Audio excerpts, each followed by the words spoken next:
Doncs hem vist Els Criminals i tenim la Cristina Plaza i el Joan Carreras. Hem vist una obra que en alguns moments ens ha agradat, a nosaltres ens ha desconcertat. Bé, d'entrada, al Ferdinand Bruckner no li van fer gaire cas, perquè va dir que deixava una democràcia allà per enfortir-la i... No. I mira on estem. I mira on estem, no? Al segle XXI, Exacte, ja ha passat molt de temps. I ell ja ho va vaticinar abans de la Segona Guerra Mundial, o sigui que... És el que passa amb els clàssics, es fan contemporanis. Ells diuen una cosa fa 100 anys, o Shakespeare fa 600, o els que sigui, i es torna a ressonar. Hem entrat en bucle, perquè tot el que es feia abans es repeteix. Perquè acabem ensopegant amb la mateixa pedra, que som éssers humans, que és lo peor. Sí.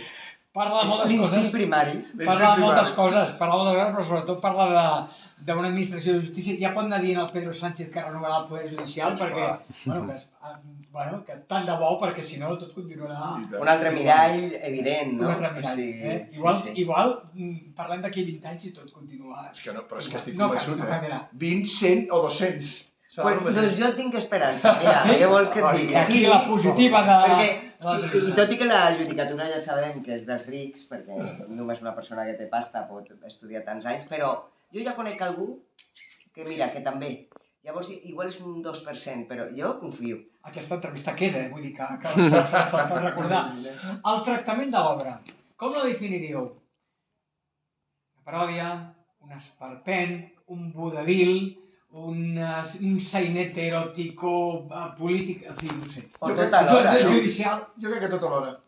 Sí, el Jordi Volgut, en el mateix espectacle, a part de fer 3 espais diferents i 3 obres que acaben sent el mateix cant, però amb espais diferents, molts tons diferents i moltes realitats diferents i moltes peces dins de la pròpia peça. I no perdre de vista la teatralitat que a ell li interessava també plasmar, però molt fonamentada en l'època, perquè parla del grotesc, de l'expressionisme alemany, mira molts llibres... Clar, has de tenir tot aquest bagatge per captar algunes coses que si no igual només veus l'esperpent, no? Però està tot molt fonamentat i mira, ha sortit això. Jo fins i tot he vist cinema, he vist La caída de los dioses, per exemple, o he vist fins i tot amb algun tema de llibres, el Fahrenheit 450 de Truffaut, per exemple. Moltes coses, però aquesta varietat d'estils que comença d'una forma, segueix d'una altra, varia, canvia de... Creieu que el que us deia al començament pot desconcertar una mica?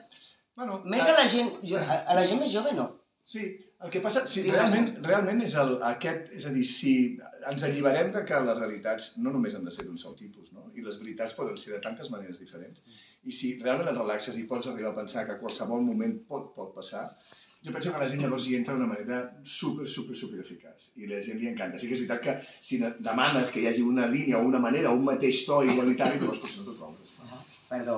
Ja està? No, estàs d'acord tu també, Estic d'acord, completament. Clar, i passa una cosa, Resulta que jo veig el Joan Carreras, que l'he vist fer de tot. Ja no és un secret, evidentment no farem spoilers, però tampoc és un secret, perquè a més amb els teasers surt, no? En els trailers. Et veus cabaretero, et veus burlesc, que és una cosa que no havies fet gairebé mai, no? Mai. Però és que el risc està per assumir-lo. A mi m'encanta. I a més aquest concepte de joc, a més amb el Jordi, que realment es treballa des del lloc, vull dir, aquest espectacle està jugadíssim. I a l'hora de participar en el joc, a mi si em proposen hi vaig. Només fa falta que em provoquin una mica, ja ho saps. Sí, absolutament. En algun moment sembla l'Eliza Minnelli. No ho sé. Sí. A qui la recomaneu i per què la recomaneu, aquesta obra? Bueno, jo crec que a tothom, però la qüestió és que vinguin amb ganes de disfrutar d'una cosa que és diferent, però jo crec que és un gran espectacle, que és un espectacle de sala gran, molt potent.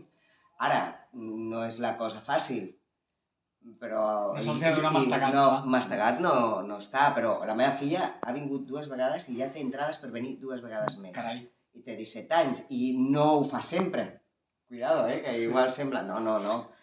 Perquè, li fascina tot això que parlem, la barreja d'estils, l'espectacularitat... Connecta molt amb la gent jove, realment, és increïble, sí. O sigui que jo me'n vaig. No, és que som grans ja. Massa teatre, veus massa teatre. Bueno, doncs ja està. Venim a veure aquesta obra que estarà... El 26. Bueno, tenim tot el mes per venir a veure. Gràcies a la Cristina Plazas, al Joan Carreras i gràcies també a l'Eric, que havia de marxar després d'aquesta funció de 3 hores i que s'ha quedat 5 minuts més. Gràcies. Gràcies a tu. Fins ara.